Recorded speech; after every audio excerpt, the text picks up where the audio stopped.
Accueil et introduction, bienvenue chez Motorized D2, le numéro 1 des pièces détachées, neuves et d'occasion. Aujourd'hui, nous plongeons dans l'univers de la Triumph Daytona 900, la renaissance sportive de Triumph au début de l'ère Hinckley. Cette moto marie le caractère britannique à de vraies aptitudes au long cours, le tout porté par la célèbre sonorité du 3 cylindres. Sa signature, un carénage intégral aux 2 phares ronds qui crient instantanément Daytona. Au programme, histoire, technique, sensations de conduite, points forts, points faibles et critères d'achat. Et au final, pour qui ce sport GT de la famille T300 est le bon choix. Histoire et développement. Quand Triumph présente la Daytona 900 en 1993, elle devient la figure de proue sportive de la nouvelle plateforme T300. Sous son carénage bat un 3 cylindres en ligne de 885 Centrico à carburateur, robuste, souple, au son résolument distinctif. Boîte à 6 rapports, cadre à poutre dorsale en acier et logique modulaire des composants marquent la lignée. Point d'orgue, la Daytona Super 3, 1984-96, dont la puissance, accrue en collaboration avec Cosworth, s'accompagne de pièces en carbone léger. Elle affirme nettement ses ambitions sportives, tandis que la Daytona de base reste au catalogue comme une rapide et polyvalente, dotée d'une grande autonomie et d'une personnalité britannique bien à part. Caractéristiques techniques. Au cœur, un 3 cylindres en ligne DOHC de 885 cm à 12 soupapes, alimenté par 3 carburateurs Mikuni BST36. Triumph annonçait environ 98 à 9000 T et quelques 86 Nm à 6500 mètres. Le moteur prend place dans un cadre à poutre dorsale en acier T300. À l'avant, une fourche télescopique de 43 mm. À l'arrière, un monoamortisseur central, tous deux réglables. Le freinage fait appel à 2 disques à l'avant, pincés par des étriers Nissin à 4 pistons et à un simple disque à l'arrière. Pas d'ABS. Boîte à 6 rapports, transmission par chaîne et roue de 17 pouces en 120-70 à l'avant et 170-60 à l'arrière complètent cet ensemble à vocation sport GT. Design et ergonomie. La Daytona 900 affiche une ligne claire et fonctionnelle. Carénage intégral à double optique, longue selle et large réservoir offrant de franches prises de genoux. Les guidons bracelets sont montés au-dessus du T supérieur, sportif, mais compatible avec le voyage. La hauteur de selle tourne autour de 800 mm et le poste de pilotage aligne de grands instruments analogiques pour le compte-tours et la vitesse. Avec ses roues de 17 pouces et un empattement plutôt long, elle tient son cap avec une stabilité rassurante. Beau détail, une tête de fourche profilée, offrant une bonne protection contre les intempéries, qui soulage le buste tout en laissant filtrer le timbre d'admission caractéristique du 3 cylindres. Comportement routier et aptitude au quotidien. Sur les petites routes, la Daytona brille par son couple onctueux à mi-régime et sa trajectoire imperturbable. Elle préfère les grandes courbes propres au changement d'angle précipité. Les suspensions lissent les irrégularités avec assurance et la précision de direction reste intacte même à haute vitesse. En ville, elle paraît d'abord un peu placide, mais s'inscrit neutre et se manœuvre sereinement grâce à un frein avant très dosable. Au quotidien, on profite d'une protection au vent correcte, de poignées ménagées et d'une autonomie solide. Détail concret, les doubles disques de 310 mm à l'avant inspirent nettement confiance dans les descentes de col comme sous la pluie. Atout et point fort.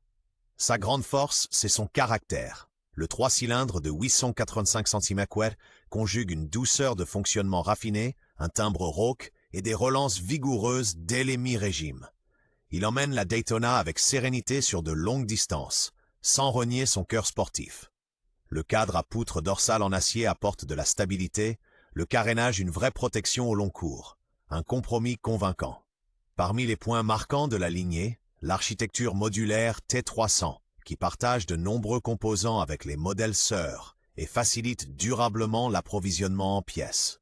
Et il y a surtout ce hurlement d'admission inimitable, qui sert de repère sonore naturel du régime moteur. Faiblesses et problèmes typiques. Aussi robuste que soit la Daytona 900, certains points méritent attention.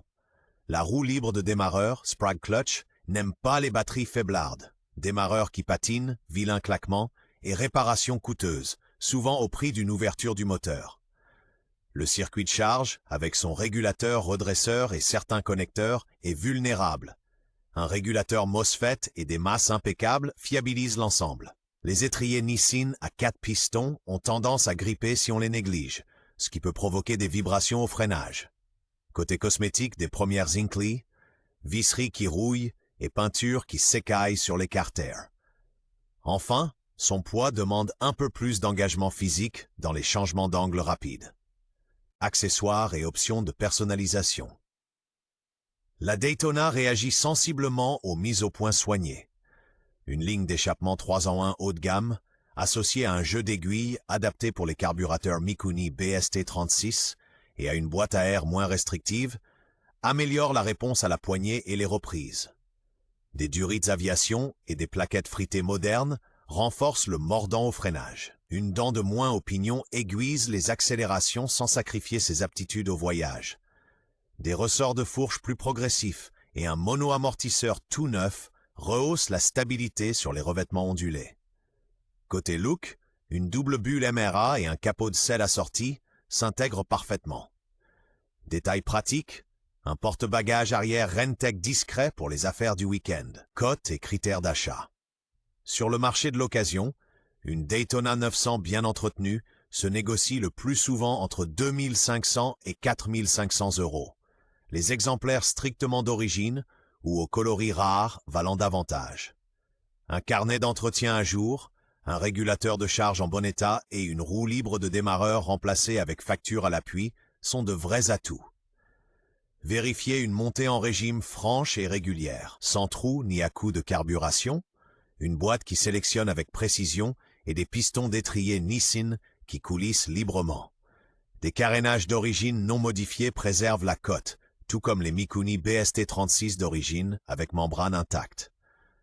La plus affûtée Superb, dotée de pièces Cosworth, se paie une nette surcote. Son garde-boue en carbone et le gain de poids sont des signes distinctifs. Conclusion et conseil d'achat.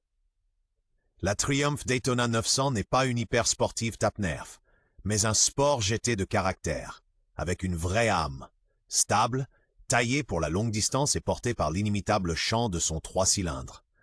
Si vous êtes prêt à garder un œil sur la roue libre de démarreur et le système de charge, vous vous offrez une moto honnête et singulière, loin du mainstream.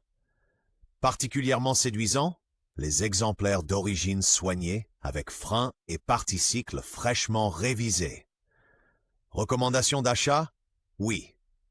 Pour ceux qui aiment enrouler sur les routes de campagne sinueuses, exigent une vraie polyvalence au quotidien et considèrent la face avant à double optique comme une signature intemporelle.